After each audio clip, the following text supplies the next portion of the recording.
I'm making a movie poster for Ryan Trahan, who has over 20 million subscribers and at the time of filming is doing a daily series where he visits Airbnbs across the country. And I was super inspired by this poster by an artist named Red Howell. So let me tell you the game plan. I'm gonna make an adventure sci-fi poster with trees and bushes where Ryan is visiting one of these floating buildings. And I've never really made anything like this, so we'll see how that goes. And since Ryan is doing a fundraiser for St. Jude, which I think is really cool, I'm gonna add his link in the description if you guys want to donate, and even $1 is insanely helpful. But also, just watching this video already helps because I'm going to donate half the revenue that it makes for the next 30 days. And now let's hop into Photoshop and start making the background of the poster. Let's add a nice gray sky and then put this jungle image in front of it before removing this tree with generative fill and then taking out the sky so we can see the gray one that I added before. Now let's create our own floating building like the one I showed earlier, and I was basically just making a bunch of shapes and putting them together to make some type of structure.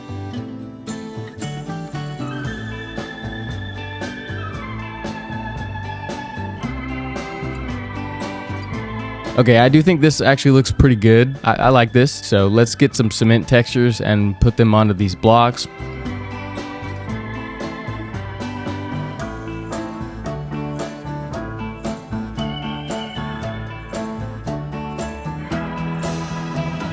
Once that was done, I still had to go around the entire structure and add some shadows and highlights to fit it more into the scene. I am going to add some new shapes to make some windows, which I'll edit in a little bit, but this looks pretty good so far. Now I'm going to take this light that I cut out, and I was originally going to put one on every corner, but I thought that looked kind of weird when I was done with it. So instead, I cut the lights in half and then connected them, which kind of makes it look like it's on a corner. So I split all the other lights in half as well, but these lights aren't really doing anything. So let's color over the white part with a yellow brush on all the lights and then change the blending mode. Next, I'm going to use a soft brush to make a slight glow on the lights, which looks cool, so I'll put it on the other lights. And after that, I'm going to color some yellow onto the walls and then fade it out to make it look like the lights are actually hitting it. We don't have any textures on these chimney things, so let's add a metal-like texture on top of it by warping the image and then just do the same thing with the other one. I'll add some highlights on the sides to make it look more rounded and realistic. But since we added a chimney, we also should add some smoke coming out of them. So I added some light smoke on each chimney before adding some more heavy smoke in front of that layer. I'm going to copy the sky and add it onto one of the windows, but I'll adjust the placement so it's a little bit different than the background sky. I'll do that same thing with the other window, but I also think they should probably have some scratches because it's glass. So I added a few scratch textures onto both windows. This floating house structure is cool, but it's kind of naked.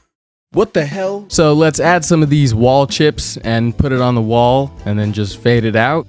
I'll use another one and change up the angles to make the other wall look chipped and old, and then use one of my favorite tools, Blend If, to just blend it into the wall more and then fade it out a bit. Once again, I'll add another chip onto the wall and do all those same effects and find somewhere else to put it. I did that again with a different chip, which looks nice, but we're not even halfway done with this poster, so don't get too excited. But if you are enjoying the video, don't forget to leave a like and subscribe if you want more videos like this in your subscription feed. But since this poster is taking place in a jungle-like setting, I think we need some moss and vines. So I'll add some moss at the top of this wall and then add some more on top of it. Next, I'll add even more, but onto the other side at the top and also on the bottom of this open area. I'm also gonna put some onto this part that was supposed to be an air vent, but kind of just looks like a nose. Honestly, this whole wall kind of just looks like a face, but I swear I did not mean to do that. I'll do the same thing for the other walls and windows, and then made some vines hang off of this part, which I actually think is really cool, so let's do that again, but on the other side. But I'm also gonna add some more chips onto this side because it looks a little empty compared to everything else. I put one on the corner as well, so I'll make it look a little bit more roughed up, so now this is what we have. I did actually go back and change the texture on the chimney parts to look more cement-like, and also made it look more old and beaten up with some rust textures at the top on each one. And I'm also gonna add some cracks onto the bottom part, which I guess is also called the floor, but you know, whatever. Since we're making a movie poster for Ryan Trahan, we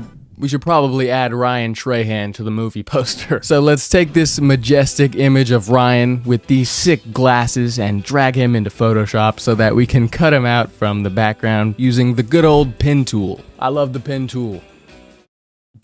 It only took about 10 minutes to take out the background, but I did go around with a brush and fix the cutout a little bit more. After that, let's add him to the main movie poster and try to find a nice place to put him. I had a little bit of trouble with this, I'm not gonna lie. I don't know why it took me so long to find a place to put it, but I finally got it and made an absolutely terrible cutout of his hair.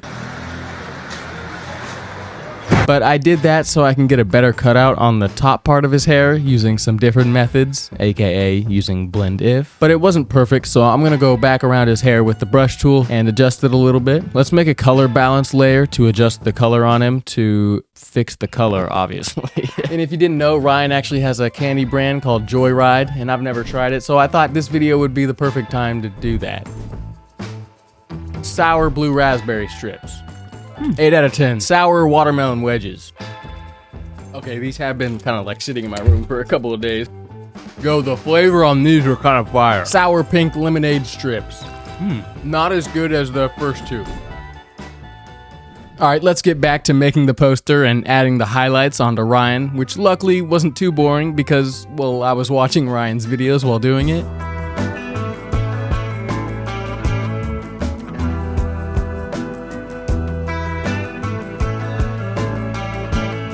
Now that we've added the highlights, I'm gonna add a harmonization layer to fix the colors a little bit more. But now I'm gonna search up some skin cuts with makeup because I don't wanna be demonetized. But honestly, I still don't think I can show you what I saw. It was still pretty gross, I'm not gonna lie. But I did get a few that I think looked pretty good, but also weren't too gruesome. And then I also searched for some shirtless white guys. And yes, that is related to the video. I didn't just randomly search shirtless white guy. I'll put one of the cuts on his arm and then blend it into his skin. I'll add a different cut to his cheek on the left with the warp tool, but this might be a little bit too big of a cut to just have him be this calm, so I'll make it a little bit smaller. I'm also gonna go around his shirt and make some small cutouts, which is where the t-shirt will be cut. Well, I guess I technically did just cut it, but you know what I mean. Let's add that shirtless white guy behind him for his hip and use the same guy for his chest and shoulder. Now let's remove the background on the shoulder and also go around the cutouts with a rough brush to make the rips look more like actual rips.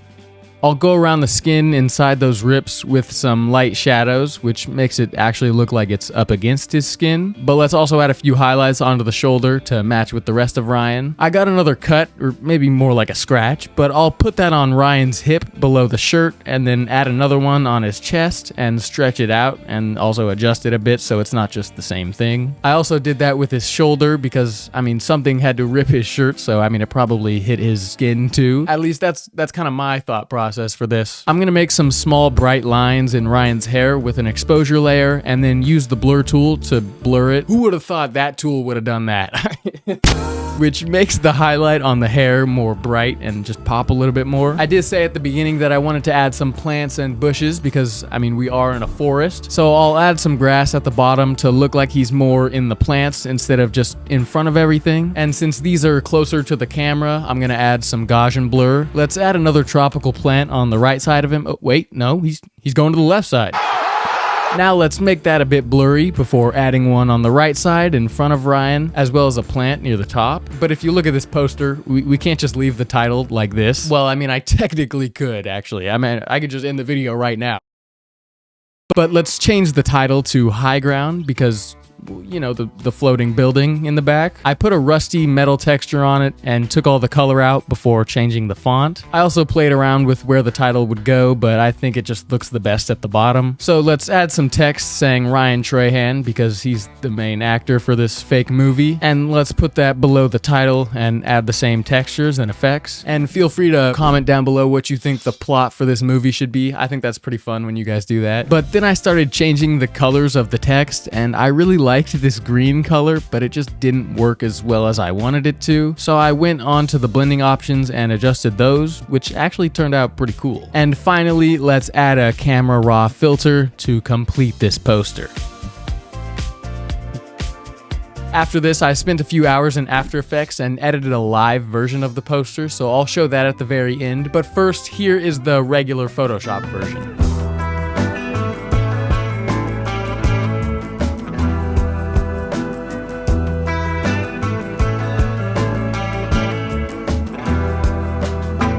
Give me a rating on how well I did with the poster in the comments, and if you would watch this movie if it was real. But as I promised, here is the live version of the poster.